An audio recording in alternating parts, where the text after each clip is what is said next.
जो बोओगे वही काटोगे। अब तालिबान और चीन दोनों ने पाकिस्तान में तबाही मचाई। पाक में चीन उतारेगा अपनी सेना को, वो भी 1-2 नहीं बल्कि 40,000, तो वहीं 5 लाख लोगों को भी। तो वहीं तालिबान ने अब झंडे फहराने शुरू कर दिए पाकिस्तान के अंदर। तो सबसे बड़ी खबर, आखिर भारत की वजह से क्यों रूस ने खून के आंसू रोए? रूस की तरफ से आया बड़ा बयान। इसके अलावा बहुत कुछ, आइए जानते हैं इन खबरों को विस्तार से। इस वक्त पाकिस्तान बेमौत मारा जा रहा है। पाकिस्तान की नीतियां खुद उसके ऊपर भारी पड़ रही है और न्यूटन का नियम, क्रिया और प्रतिक्रिया बराबर और विपरीत दिशा में होते हैं, वो सिद्ध हो रहा है पाकिस्तान के अंदर ही। पहले तो तालिबान कर रहा है खुद पाकिस्तान की ठुकाई और पाकिस्तान में बहुत जल्द गृह युद्ध के बड़े भीषण हालात हो जाएंगे, जो पाकिस्तान अफगानिस्तान को लेकर भारत पर हंस रहा है। खुद पाकिस्तान अफगानिस्तान का हिस्सा बन जाएगा। तालिबान को कंट्रोल करने वाला पाकिस्तान खुद तालिबान के अंदर चला जाएगा और इसका नमूना भी दिखने लगा है। पाकिस्तान का तहरीके तालिबान जो चाहता है कि पाकिस्तान के अंदर शरिया कानून लागू हो, अब वो ये चाहने लगा है कि पूरा का पूरा पाकिस्तान अफगानिस्तान जो कि तालिबान के शासन वाला हो उसका हिस्सा हो, तालिबान के शासन वाले अफगानिस्तान का हिस्सा हो। अफगानिस्तान में तालिबान को सत्ता में लाने के लिए पूरी ताकत लगाए बैठे पाकिस्तान के प्रधानमंत्री इमरान खान और उसके सेना प्रमुख जनरल कमर जावेद बाजवा को अपने ही देश में बड़ा झटका लगा है, क्योंकि पाकिस्तान का दिल कहा जाता है उसकी राजधानी इस्लामाबाद, और जहां पर संसद के पास में अफगानिस्तान और तालिबान का झंडा लहराना शुरू हो गया है। पाकिस्तानी सुरक्षा एजेंसियों के कान खड़े हो गए हैं, क्योंकि जिस जगह पर अफगानिस्तान का झंडा लहराया जा रहा है वहां से कुछ ही दूरी पर संसद और कई महत्वपूर्ण सरकारी इमारतें हैं। इसके साथ साथ तालिबान का सफेद झंडा भी लहरा रहा है। बड़ी संख्या में लोगों का ग्रुप अफगानिस्तान और तालिबान के झंडे लहरा भी रहे हैं और उसके साथ फोटो खिंचवा रहे हैं। मतलब ये आग अब बढ़ते बढ़ते तालिबान की आग अब पाकिस्तान में घुसने लगी है। तो ये कम था तो वहीं दूसरी तरफ चीन ने भी अब बड़े तेवर दिखलाने शुरू कर दिए हैं पाकिस्तान के मामले में, और अब चीन ये कह रहा है कि तुमसे नहीं संभाली जाएगी हमारी सुरक्षा। हमने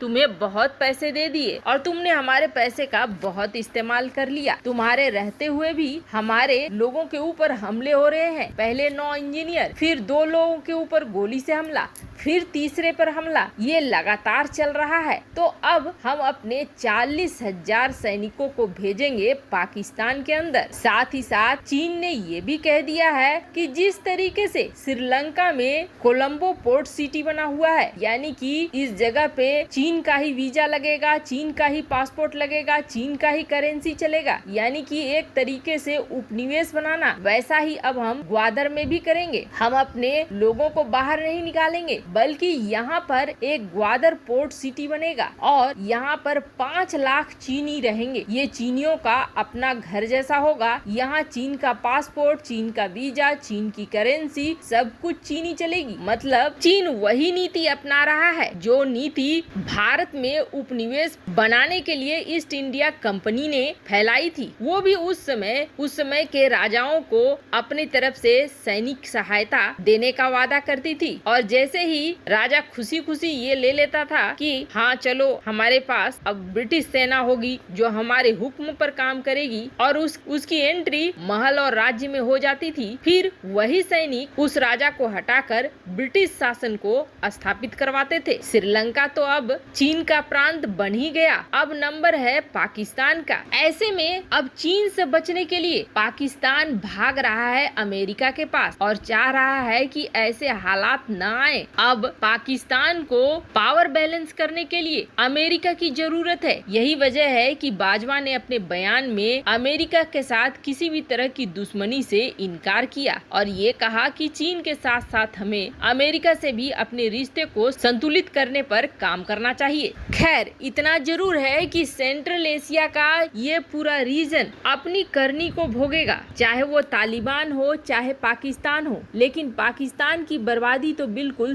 तय मानी जा रही है। वहीं दूसरी तरफ भारत और रूस के रिश्ते के बीच इन दिनों थोड़ी कड़वाहट जरूर भरी है। भारत के एक कठोर फैसले से रूस पर पड़ गई दोहरी मार। भारत की वजह से जहां रूस की अर्थव्यवस्था पर चोट पड़ी, तो वहीं रणनीतिक रूप से भी भारत के इस कदम से रूस को बड़ा झटका लगा है। चाहे वो अमेरिका हो, चाहे रूस हो या दुनिया का कोई भी विकसित देश ही क्यों न हो, ये सारे देश पहले अपने हितों को अपने ऊपर रखते हैं। अमेरिका को स्वार्थी देश कहा जाता है, लेकिन ये भी एक बड़ा कारण है कि अमेरिका इस वक्त सुपर पावर है। रूस, चीन और भारत की जब भी लड़ाई होती है, यही कहता है कि चीन हमारा भाई है और भारत हमारा दोस्त है। लेकिन इससे क्या भारत की समस्याएं सुलझ जाती है? भारत भी अब एक सुपर पावर बनना चाहता है और भारत भी इस रास्ते पर चल पड़ा है। इन सब चीजों की शुरुआत की थी रूस ने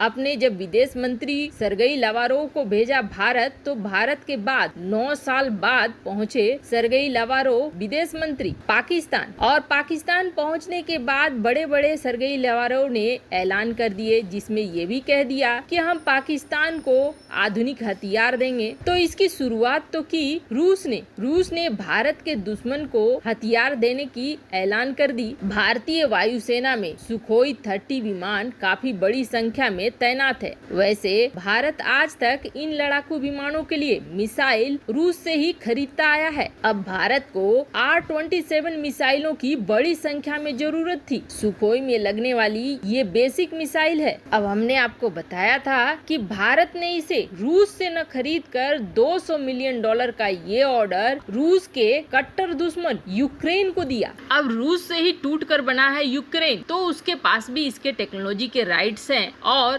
RC-27 को रूस भी बनाता है, यूक्रेन भी बनाता है। पर भारत ने यूक्रेन को ये ऑर्डर दिया, इसका बड़ा कारण ये है कि भारत संदेश देना चाहता है रूस को कि आप जिस रास्ते पर चलोगे उसी रास्ते पर हम भी चलेंगे। अगर आप दोस्ती पर चलोगे तो हम दोस्ती पर चलेंगे, और अगर आप सिर्फ बिजनेस पे चलोगे तो हम भी बिजनेस पर ही चलेंगे। पर अब इसके बाद रूस का जवाब आया है और रूस ने ये कहा है कि भारत हमारा रणनीतिक साझेदार रहा है और आगे भी साझेदार रहेगा। छोटी मोटी चीजों के लिए हम न तो भारत के ऊपर किसी तरह का दबाव बनाना चाहते हैं और न ही हम आगे दबाव बनाएंगे। हालांकि साथ में ही रूस ने ये भी कहा कि हम भारत के साथ मिलकर कई न्यूक्लियर प्रोजेक्ट्स पर काम कर रहे हैं और आगे भी काम करते रहेंगे। वैसे ये बहुत बड़ी शिफ्ट मानी जा रही है रणनीतिक रूप से। आपको क्या लगता है, क्या भारत ने यूक्रेन को ये ऑर्डर देकर सही किया या गलत किया? कमेंट कर अपनी राय जरूर बताएं। जल्द मिलते हैं अगले वीडियो में नई खबर के साथ।